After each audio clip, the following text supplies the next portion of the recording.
Hello साथीहरु, welcome my mini blog. अनि आज चाहिँ हामी कहाँ जाँदैछौँ भने आज चाहिँ हैन मेरो छोरोको बर्थडे चाहिँ थियो 6 गतेतिर। अनि हामी सबैजना भएर चाहिँ छोरोको लागि साइकल किन्न जाँदैछौँ र हामी साइकल पसलमा पनि आइसक्यौँ।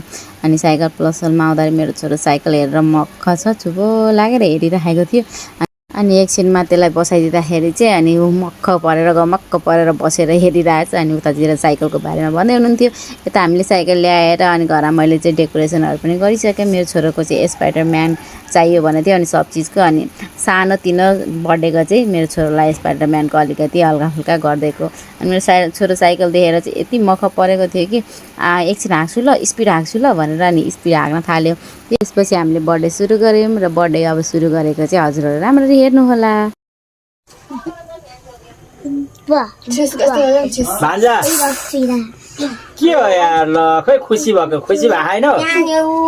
राम्रोसँग हेर है केटाकेटी हो, घुमाउनु है बेटा बिस्तारी ल घुमाउ।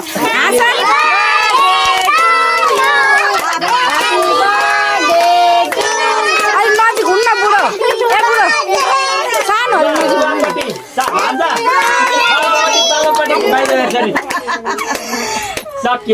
अलि साइडमा अलि नजिक हुनु न, अलि नजिक हुनु न।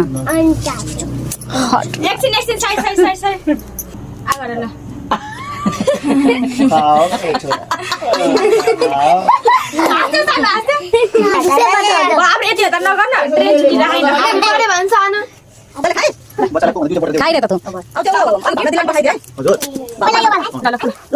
खोला त यो कसले दिएको सानो दिदीले राम्ररी खोलिदिन न।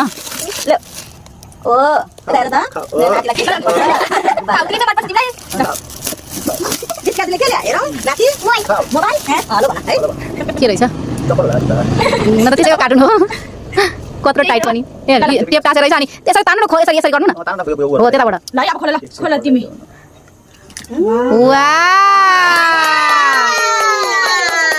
रोको थियो त्यसैको लागि। वाह, स्पाइडरम्यान वाला फोन छ अरे त। फोन पनि छ आमे हो त स्पाइडरम्यान वाला। के हो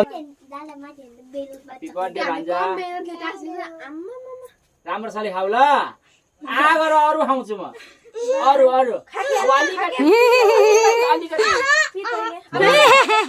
सबैमा बाबुको लागि सबैमा एमामा जुर्नुहुन्छ हैन, बेबी सावरमा, कपाल काट्नेमा, सबै बर्थडेमा।